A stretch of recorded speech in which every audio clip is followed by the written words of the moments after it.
एक दिन आप भी हमारी माँ का देवकी का केस पकड़ लिए थे। माँ बहुत चिल्ला रही थी, भैया छोड़ दो छोड़ दो, लेकिन तुमने छोड़ा नहीं। और आज भगवान ने कंस का भी उद्धार किया। बोलो कंस मर्दन भगवान की। कंस को मार करके प्रभु माता पिता को कारागार से छुड़ाया है।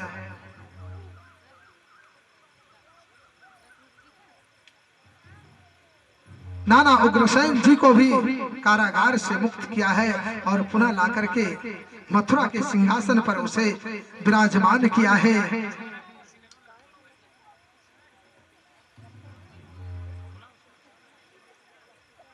अब सभी लोग आपस में विचार करने लगे।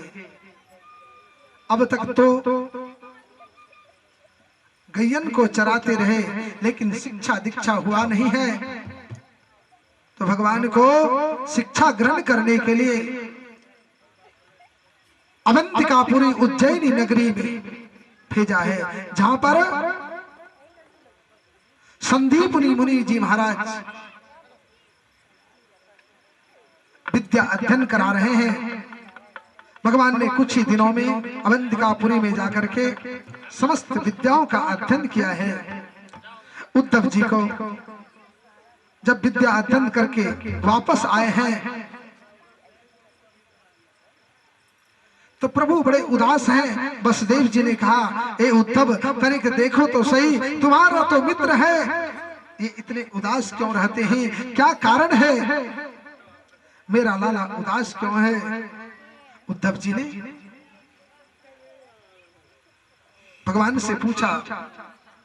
भगवान ने कहा, हे उद्धव क्या बताऊं, मैं जब से ब्रज को छोड़ करके आया हूं, ऊधो मोहि ब्रज बिसरत नाही, मैं ब्रज को भूल नहीं सकता।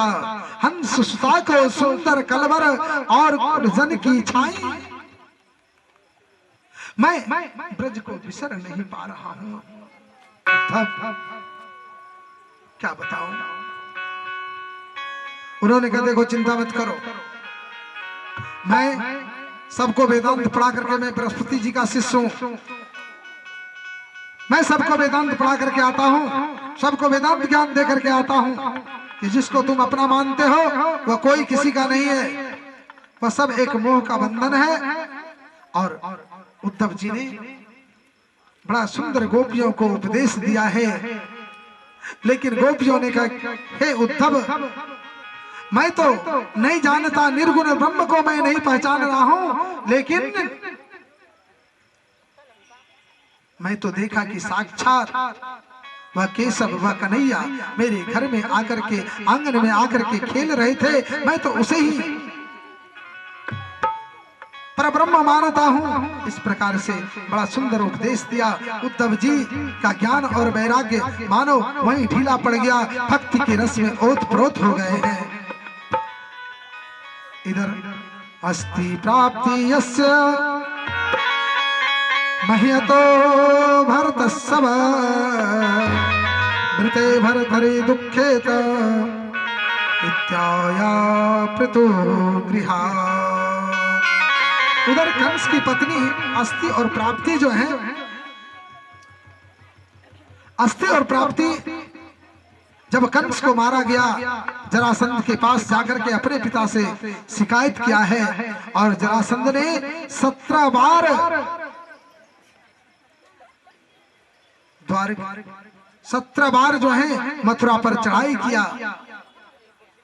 18वें बार जब आए तो भगवान समस्त मथुरा वासियों के साथ में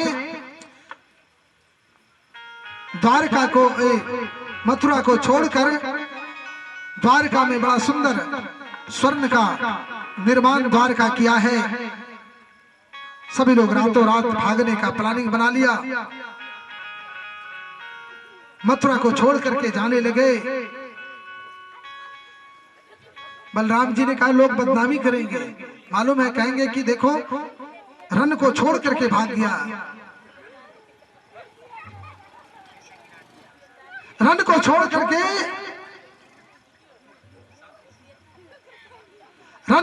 करके चला गया। कहा भैया जब इतना नाम पड़ा तो एक नाम और पड़ जाए, रन छोड़ भी पड़ जाए। बोलो रन छोड़ भगवान की। और धवलपुर के पास जहां मुचकुंद गुफा है, आप सब जानते हैं देवा संग्राम में महाराजा मुचकुंद देवताओं की सहायता के लिए गए थे, और जब वह घर वापस लौटना चाहा तो देवराज इंद्र ने कहा कि महाराज अब तो आपका सारा परिवार खत्म हो गया, इतना समय लग गया, तो कहा कि बस मुझे कोई ऐसा स्थान बता दीजिए जहां मैं आराम से सो सकूं, मुझे जो जगावे वह जल करके भस्म हो जाए। और जब जरासंध अपनी सेनाओं को लेकर के गया है, प्रभु भाग खड़े हुए एक गुफा में जाकर के छुप गए। मुचकुंद जी महाराज को अपने चादर को उड़ा दिए। काल जवन उसका पीछा किया है, काल जवन जल करके वहीं भस्म हो गया। बोलो सच्चिदानंद भगवान की। अब इधर द्वारका में राज्य करने लगे। द्वारका में बड़े आनंद पूर्वक रह रहे हैं। बलराम जी का विवाह रेवती के साथ में हो गया है। राजद आसन भीष्म को नामा विदर्भ पतिर्महान, तस्य पंचा भवन पुत्रा कन्याकम च वर्णादयम्। द्वारका के बगल में एक राजा है जिसका नाम है भीष्मक। भीष्मक जी महाराज के पास 5 पुत्र है। बड़ा का नाम है रुक्मी और एक पुत्र भी है जिसका नाम है रुक्मणी।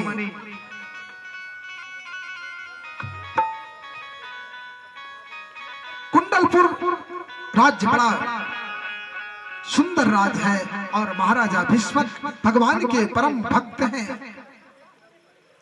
उसकी पुत्री नारद जी के द्वारा सुन लिया था। श्रुत्वा गुणान भुव सुंदर श्रवान्ते निर्विश्च कर्णम विदेहो। रुक्मणी प्रभु के महिमा को सुन चुके थे। उधर रुक्मी उसका जो मित्र है शिशुपाल को आमंत्रित कर दिया है शादी के लिए। जब पता चला कि शिशुपाल के साथ में मेरा विवाह होने जा रहा है, तो रुक्मणी अपनी भाभी से जाकर कहा, बहन भाभी अब मैं तो अपने प्राण को आत्महत्या कर लूंगा, पर शिशुपाल के साथ विवाह नहीं करूंगा। मैं तो बचपन से ही द्वारका नाथ को चाह रहा हूं। भाभी ने कहा एक पत्र लिखो, और पत्र लिख करके पंडित जी के पास में दिया है। पंडित जी जाकर के द्वारका नाथ के हाथ में सुनाया। सबों के सामने वह पत्र पढ़ा गया, और जो ही पत्र पढ़ा गया है तो भगवान ने कहा चिंता मत करो, अब चलो हम सब मिल करके चलते हैं। द्वारका से रथ को सजाया है और कुंडलपुर के लिए प्रस्थान कर गया है। कुंडलपुर के लिए अचानक प्रस्थान किया। यहाँ जैसे आए उधर बारात भी आ चुकी है, जरासंध आदि राजा भी आए हैं। भीष्मक जी महाराज का रास्ते में मुलाकात हो गई। अरे प्रभु आपका दर्शन हो गया। बोले इस रास्ते से चल रहा था, मैं सोचा कि चलो दर्शन करते हुए चलूं। जो शिशुपाल के लिए सामान जा रहा था चढ़ने के लिए, लेकिन वह गोपाल को चढ़ गया। भगवान ने कहा महाराज इसका क्या जरूरत है। महाराज भीष्मक ने सोचा मैं तो ले जा रहा था दूसरे के लिए, लेकिन ये बीच में मिल गया और सभी जो है सेवकों ने चढ़ा दिया। तो बोले महाराज कोई बात नहीं, ये तो आप पधारे इसलिए जो है आपके लिए मैंने ये स्वागत के लिए सामान लाया है। उधर पत्र में लिखती है रुक्मणी कि प्रभु आप कहेंगे कि तुम्हें हरण करने के लिए मुझे जो है युद्ध करना पड़ेगा। युद्ध करने की जरूरत नहीं, क्योंकि हमारे यहाँ एक परंपरा रही है। परंपरा वो है कि जो कन्याओं का विवाह होता है उसको गौरी पूजन के लिए जाना पड़ता है। उस कुल परंपरा के अनुसार गौरी पूजन के लिए हम भी जाएंगे। और अपनी सहेलियों के साथ में गौरी पूजन के लिए गई है। नमस्ते त्वाम अंबिके भिक्षः स्वसुतान युता शिवम भूयात् पतिमेव भगवान कृष्णस्तु महोदयः।